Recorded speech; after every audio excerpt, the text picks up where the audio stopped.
Massachusetts Senator and Democratic presidential candidate Elizabeth Warren just blew up her fundraising operation, swearing off big-ticket fundraising events and calls to wealthy donors in favor, the Wall Street Journal reports, of pay-what-you-can events.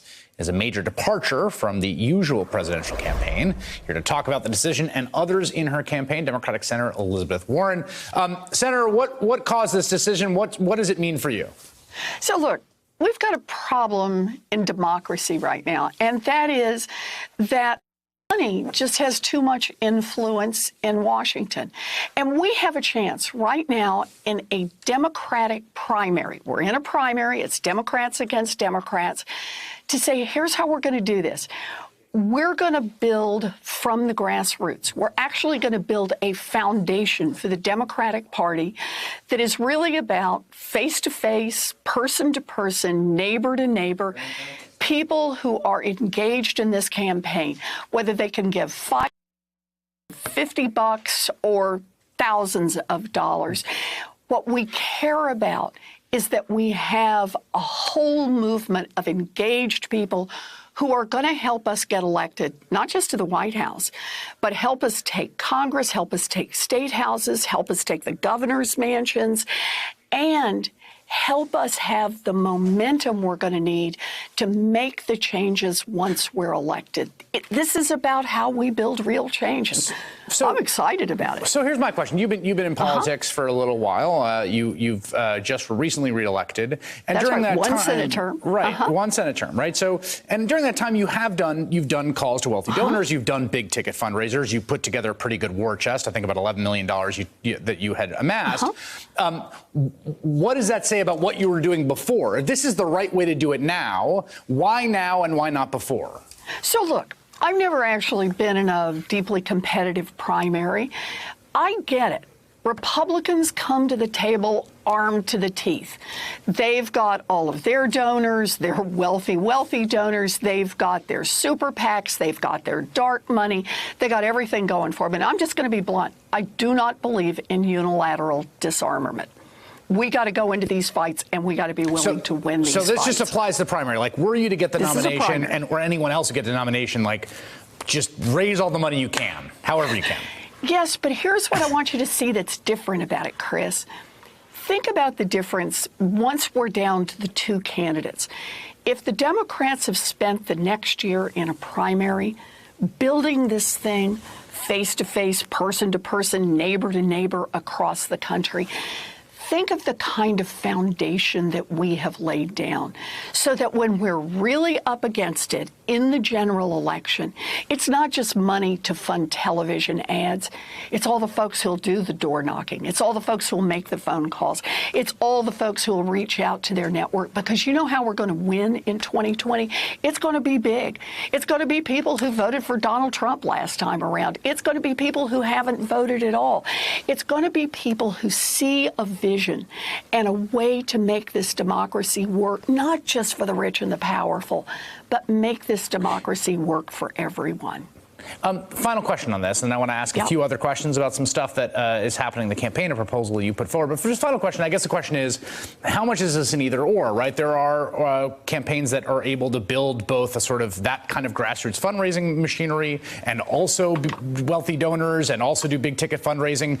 What does it mean for a candidate's time? Why make this sort of decision?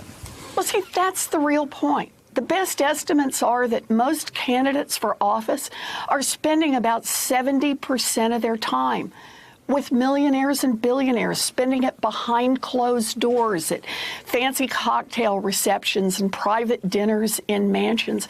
Let me tell you what I'm going to do tonight. I'm going to do call time tonight. You know what call time is. I do know what call time is. This is when you call and say It gives me a stomachache, and you. I don't even have to do call time. Well, I am doing call time tonight and tomorrow night and the next night, but here's the deal. The people I'm calling to say thank you to, I'm going to call not based on how much money they kicked in. I'm just going to pick these numbers up randomly, and I'm going to call people and say, thank you very much for being part of this. Thank you for going to ElizabethWarren.com, signing up, whether you signed up for $5 or $25 or $50.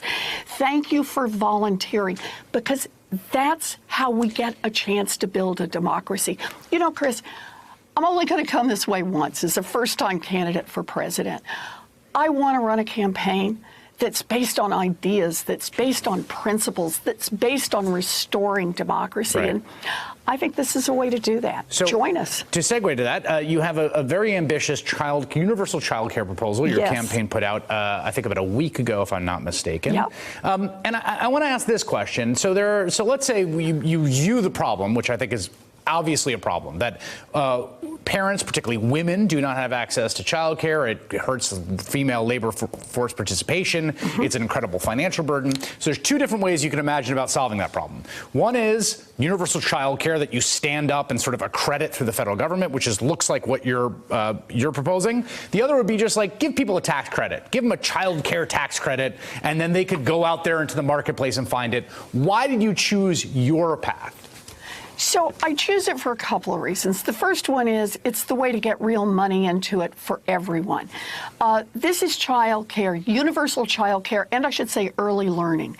It's an investment from 0 to 5 in our future. And so it's about childcare for all our kids, but it's also about putting the money into early learning, because we have learned that nickels spent on 2-year-olds and 3-year-olds and 4 years old so they're ready to go to kindergarten and ready to learn pays off many, many, many times over through the years.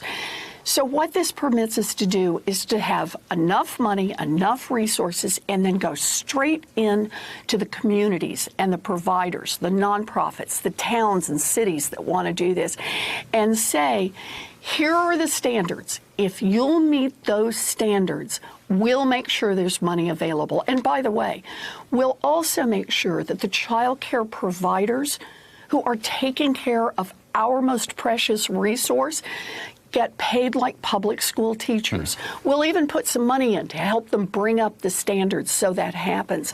So think of this, Chris, not just as could your kids get parked in front of a TV set and at least be safe for a few hours. It's really about an investment in our children so they have the best possible start.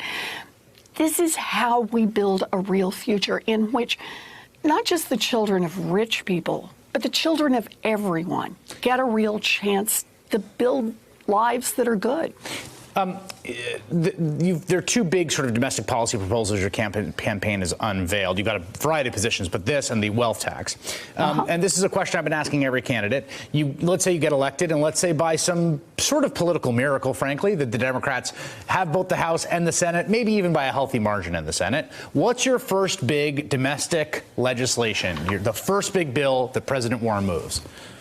Anti-corruption. The problem we've got in Washington right now is that money is influencing basically every decision that goes on. So whatever brings you to the table to say, I care about what's happening in Washington, whether it's climate change that's bearing down on us, whether or not it's student loan debt that you can't pay, whether or not it's housing that's unaffordable, whether or not it's childcare, whether or not it's a criminal justice system that works great for those who are running private prisons, but not for people whose lives are being destroyed, whether it's prescription drugs, I guarantee you, every one of those crosses through the intersection of the influence of money. And when you've got a government that's working great for the rich and the powerful and not working for anyone else, it's corruption. And we need to call it out. So I've put together, it's a big bill because it's a big problem, but it has the features we need to just beat back some of the influence of money. End lobbying as we know it. Force the United States Supreme Court to have to follow basic ethics rules. Stop the revolving door between Wall Street and Washington. Oh, and here's one. Everybody who runs for federal office has to put their tax returns online. We've got to make this government work again for everyone, because we've got to make this country work again for everyone. And it starts by reducing the influence of money and increasing the influence of the voices of people all across this country.